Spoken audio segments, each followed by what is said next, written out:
আসসালামু আলাইকুম। আমি আপনাদের সাথে আছি ইঞ্জিনিয়ার মোহাম্মদ জহুরুল ইসলাম।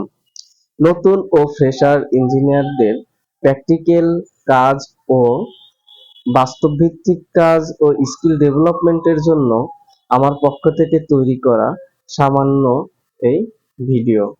আজ আমরা আলোচনা করব প্রজেক্ট স্টার্ট এবং মোবিলাইজেশন নিয়ে। একটা প্রজেক্ট, একটা প্লট নেওয়ার পরে, একটা জায়গা নেয়ার পরে সেইখানে কিভাবে স্টার্ট করব, আহ কিভাবে স্টার্ট করব এবং মোবিলাইজেশনটা কি। তো মোবিলাইজেশনটা হচ্ছে একটা প্রজেক্ট স্টার্ট করার পূর্বে যে কাজগুলো, যে পূর্ব প্রস্তুতিগুলো নেওয়া হয় সেটাই হচ্ছে মোবিলাইজেশন। এখন একটা প্রজেক্ট, একটা জায়গা নিলাম, সেই জায়গাটা কিভাবে স্টার্ট করব। আর আমার এই ভিডিওতে থাকবে একটা প্রজেক্ট স্টার্ট করার পর এর প্রত্যেকটা স্টেপ বাই স্টেপ, শুরুতে মোবিলাইজেশন থেকে শুরু করে লেআউট, ফাউন্ডেশন, ফুটিং, কলাম, বিম, স্ল্যাব, ব্রিক ওয়াল, প্লাস্টার, পেইন্ট, গ্রিল, অ্যালুমিনিয়াম থাই, পেইন্ট ওয়ার্ক এবং জাস্ট ফিনিশিং দিয়ে বের হয়ে আসবো। আস্তে আস্তে প্রত্যেকটা ক্লাসে একটা একটা স্টেপ, ধাপে ধাপে আমরা এভাবে আগাবো। তো আজকের ক্লাস আমাদের হচ্ছে প্রজেক্ট স্টার্ট এন্ড মোবিলাইজেশন। সর্বপ্রথম হেড অফিস থেকে প্রজেক্টের ঠিকানা নিয়ে প্রজেক্ট ভিজিট করতে হবে। প্রজেক্টের বাউন্ডারি ফেন্সিং আছে কিনা তা দেখতে হবে। না থাকলে বাউন্ডারি ফেন্সিং এর ব্যবস্থা করতে হবে। কারণ বাউন্ডারি ফেন্সিং না থাকলে ওখানে মালামাল নিয়ে রাখবেন, সেই মালামাল গুলো তো উধাও হয়ে যাবে, হারাই যাবে। তো এর জন্য আপনার সেফটির জন্য হচ্ছে বাউন্ডারি ফেন্সিং আছে কিনা তা আগে নিশ্চিত করতে হবে। তারপর না মাল কিনে সেখানে আপনি রাখতে পারবেন, রেখে কাজ করতে পারবেন। এখন প্রজেক্টে গ্যাস, ইলেকট্রিসিটি, ওয়াটার লাইন আছে কিনা তা দেখতে হবে। না থাকলে সংযোগের ব্যবস্থা করতে হবে। আর প্রজেক্টে গ্যাসের লেবাররা যাবে, থাকবে, তাদের একটা থাকার ঘর করে দিতে হবে।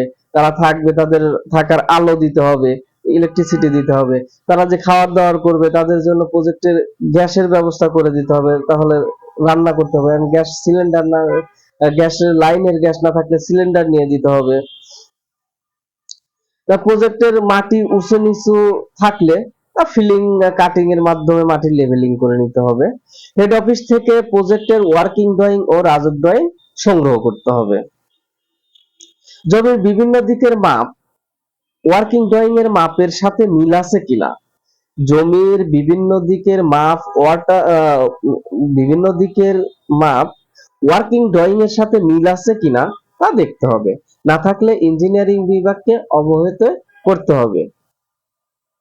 এখন আপনি যদি কোম্পানির হন তাহলে ইঞ্জিনিয়ারিং বিভাগ থাকবে, তাদের অবহিত করবেন, বা আপনার বড় স্যারকে বা হেড অফিসে আপনি জানাবেন, অবহিত করবেন যে এই প্রবলেম। আর যদি আপনি মালিকানা কাজ করে থাকেন তাহলে সেই মালিকের মাধ্যমে আপনি যে ডিজাইনারকে দিয়ে ডিজাইন করানো হয়েছে তার কান পর্যন্ত দিতে হবে। প্রজেক্টের সাইড অফিস বানাতে হবে। কারণ আপনার ক্লায়েন্ট আসবে বা আপনি একজন ইঞ্জিনিয়ার বসবেন, তার জন্য একটা ছোটখাটো প্রজেক্টের সাইড অফিস লাগবে। লেবার ও সাইড স্টাফদের জন্য আলাদা শেড তৈরি করতে হবে। এখন লেবারের সাথে অফিস স্টাফ, অফিস স্টাফের সাথে লেবার সব যদি একই শেডে থাকে তাহলে আসলে কেমন হয়ে যায়। অফিস স্টাফদের জন্য আলাদা সেট, লেবারদের জন্য আলাদা থাকার শেড তৈরি করতে হবে। গোসলখানা ও স্যানিটারি ওয়াশরুম আলাদা আলাদা ব্যবস্থা করতে হবে।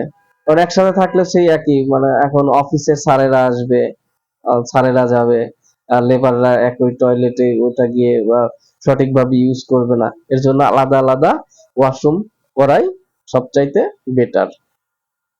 প্রজেক্টে স্টোর রুম তৈরি করতে হবে এবং স্টোর রুমের পাল্লায় দুইটা লকের ব্যবস্থা করতে হবে।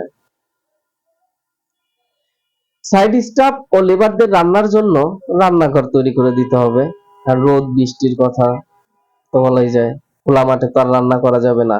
এর জন্য সাইড স্টাফ ও লেবারদের জন্য রান্নাঘর তৈরি করতে হবে। প্রজেক্টের সামনের রাস্তা ঠিক আছে কিনা দেখতে হবে, এবং প্রয়োজনে কিছুটা ঠিক করা লাগলে সেটা ঠিক করে নিতে হবে, কারণ আপনি ওই সময় সিটি কর্পোরেশন, পৌরসভায় এগুলো পাবেন না, আপনার নিজেকেই ঠিক করে নিতে হবে। প্রজেক্টে ড্রেনেজের ব্যবস্থা আছে কিনা, আপনি যে যে ওয়েস্ট পানি টানি এগুলো ফেলবেন, এগুলো যাওয়ার ব্যবস্থা আছে কিনা, ড্রেনেজ লাইন আছে কিনা, সেটা আপনাকে ইনশিওর হতে হবে।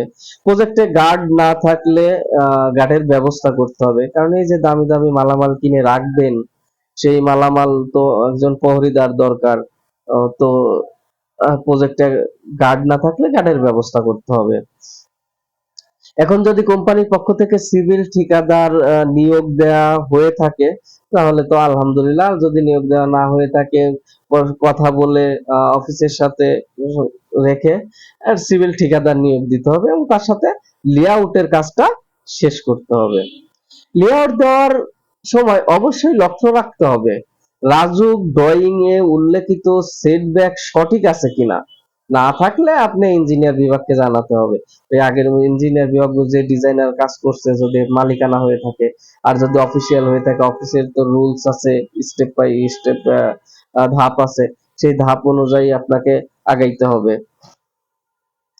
এই ছিল হচ্ছে একটা প্রজেক্ট যে শুরু করবেন, একটা জায়গা নিলেন, একটা জায়গা নেওয়ার পর প্রজেক্টটা যে শুরু করবেন, এই শুরুর পূর্বের এই যে প্রস্তুতিটা, এই প্রস্তুতিটাই হচ্ছে মোবিলাইজেশন। আর প্রজেক্ট স্টার্ট করার পূর্বে এই জিনিসগুলো ইনশিওর হওয়ার পরে আপনাকে প্রজেক্ট স্টার্ট করতে হবে, এটাই হচ্ছে প্রজেক্ট স্টার্ট অ্যান্ড মোবিলাইজেশন।